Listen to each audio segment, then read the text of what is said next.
This video is about modeling a situation using exponential growth and decay and predicting future outcomes using exponential and decay. So a quantity is growing exponentially if it increases by the same percentage in each unit of time. This is called exponential growth. So in exponential growth, our equation is y equals a times the quantity 1 plus r to the t power. A is going to represent our start value. R is going to represent our rate, that is always as a decimal. And T is going to represent our time. So a couple of things before we do some problems. Make sure that when we are rounding, if we are using dollar or years, we're going to round to the nearest hundredth, which is 2 decimal places. And if we're using units such as people or animals, we're going to round to the nearest whole number. So let's look at a situation here. You deposit $500 into an account that pays 8% interest each year. Write an exponential growth model for your account balance. So we have y equals, we're starting with $500 in our account, times parenthesis 1 plus, because we're adding. Now, we have it as a percent. So 8%, we're going to move our decimal place 2 places to the left, and that becomes 0.08 to the t power. Now, we can also write that as y equals 500 times 1.08 to the t power. So now we want to find the balance of the money if we invest for a certain number of years. So we're going to take our number of years and we are going to substitute into either equation for t. So I'm going to use the one where the percent has been added. So we have y equals 500 times 1.08 to the power of 4. So in our calculator, we're going to type 500 parenthesis 1.08 close parenthesis. We're going to use the caret, which is above the division sign, and our exponent, 4. So this would get us 680 point, and then we have to round. So if I'm rounding to the hundredth, the next number is a 4, so I stay the same. So we would have y equals $680.24. Now we're going to do the same thing with 15 years. So now we have 500 parenthesis 1.08 close parenthesis caret to the 15th. And if I round, so we have y equals 500 times 1.08 to the 15th. That equals $1,586.08 when we round. Let's look at another example. So in 2010, the salary for working at a summer camp was $1,800 for the entire summer. Each year you return to work, your salary increases by 5%. Write an exponential growth model for the salary at the day camp. So we have y equals, your salary starts at 1,800, parenthesis 1, plus we want to add our percent. So if we have 5%, we're going to change that into a decimal, which would be plus 0.05 to the t. Or we could write it as y equals 1,800 times 1.05 to the t power. So what is the salary in 2012? And we are starting in 2010. So from 2010 to 2012, that is 2 years. So we're going to put 2 in as our exponent. So we have 1,800 times 1.05 to the second power. So we type that in our calculator.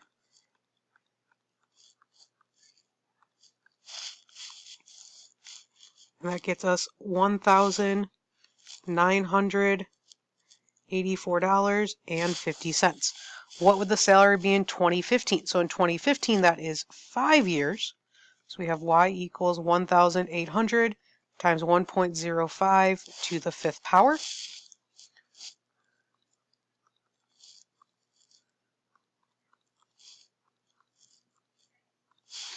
So that would get us $2,297.31. Let's look at one more example with exponential growth. So in 2005, a population of 20 rabbits was released into a wildlife region. It was observed that the population increases by 45% each year. Let t equals 0 represent 2005. So write an exponential growth for the rabbit's population. So y equals, we start with 20 rabbits, parenthesis 1 plus, we have 45%. So if I move my decimal 2 places, we get 0.45 to the t, which would be y equals 20 times 1.45 to the t power. So we want to figure out how many rabbits are there in 2014. So from 2014 to 2005, that was 9 years. So we have y equals 20 times 1.45 to the 9th power. Now, because we're talking about rabbits, we want to round to a whole number, and we cannot round up in this case. We're not going to follow normal rounding rules because it's rabbits, so we're not going to have a partial rabbit walking around, and we can't round up, so this would get us 566 rabbits. So now let's switch gears and let's look at what happens when we are decreasing. So a quantity is decreasing exponentially if it decreases by the same percent in each unit of time. This is called exponential decay. So the difference in exponential decay is that it's the same equation, but instead of plus r, it's going to be minus r. So a is still going to represent your start value. R is still going to represent your rate as a decimal. And t is still going to represent your time.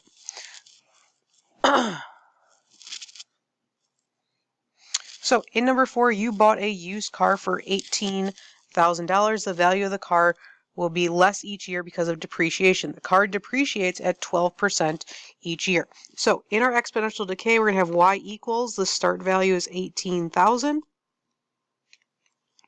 times 1 minus our percent. So if our percent is 12, we're going to turn that into a decimal of 0.12 to the t, which would get us y equals 18,000 times 0.88 to the t power. So in decay, the decimal in our parentheses is always going to be less than 1 now. So same thing though, to figure out the value, we're going to plug them in for t.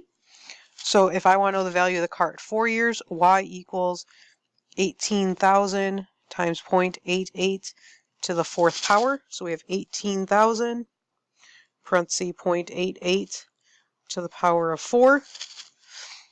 And that would round to $10,794.52. And then at 15 years, we have y equals 18,000 times 0.88 to the 15th. So we put that into our calculator.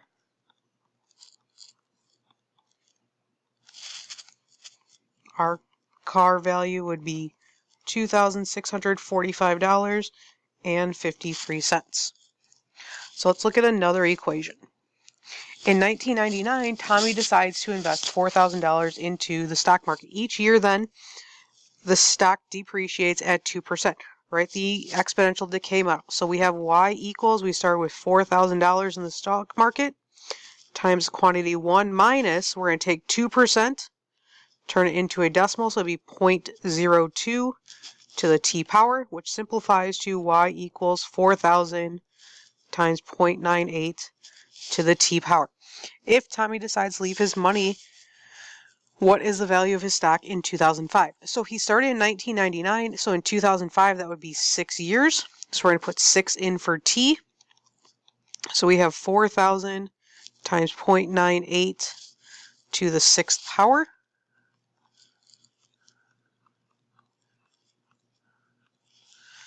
So he would have a value in the stock of $3,543.37. So let's look at one more example of exponential decay. A town's population in 2011 was 54,345 people. A big manufacturing plant closed in the district, and the population decreased by 3.6% each year as people left to go find other jobs in other towns. Let T represent 2011.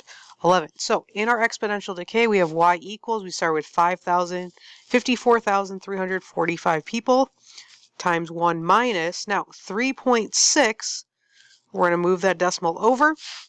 So this times we have 3 numbers after our decimal. So minus 0.036 to the t. So we get y equals, I'm going to use the calculator to subtract 1 minus 0.036. So we get y equals 54,345 times 0.964 to the t power. So what was the population in 2013? So from 2011 to 2013, that is 2 years. So we're going to put 2 in for t.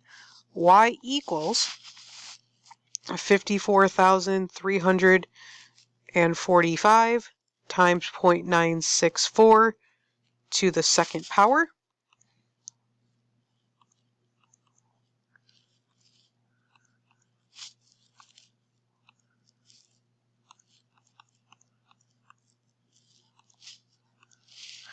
So that's going to round, and because we're doing people, remember we're rounding the whole number, so we're just going to cut off our decimal because we can't round up for people here. So we have 50,502 people. The last thing we're going to look at is if the function is a decay or growth, and what is the rate. So if it is a growth, that means it's going to be greater than 1 in the parenthesis. So growth is going to be greater than 1, and decay is going to be less than 1 parentheses. So in A, we have y equals 45 times the quantity of 0.96 to the t power. So the number in parentheses is less than 1, so this is a decay. To figure out the rate then, if it's a decay, you're going to do 1 minus that decimal. We get 0.04. We're going to turn that into a percent. So when I move my decimal 2 places, that turns into 4%. So we always want to write our rate as a percent. So we need to convert our decimal. In B, we are greater than 1, so this is going to be a growth. So now I want to take that number and subtract 1 from it. So we have 1.05 minus 1 equals 0.05. We move the decimal 2 places, and we get 5% as our rate. C, we are less than 1 again, so this is a decay. So we're going to do 1 minus 0.07, which gets us 0.93. If we move the decimal 2 places, that gets us 93%. Our last example, 1.6 is greater than 1, so this is growth. So we're going to take that and subtract by 1. That gets us 0.6. If I move 2 decimal places, I have to add a 0, so that gets me 60%. So remember, when you're trying to find your rate, if the rate is less than 1, you do 1 minus that rate. And if the rate is greater than 1, then you do the rate minus 1, and always convert it into a percent.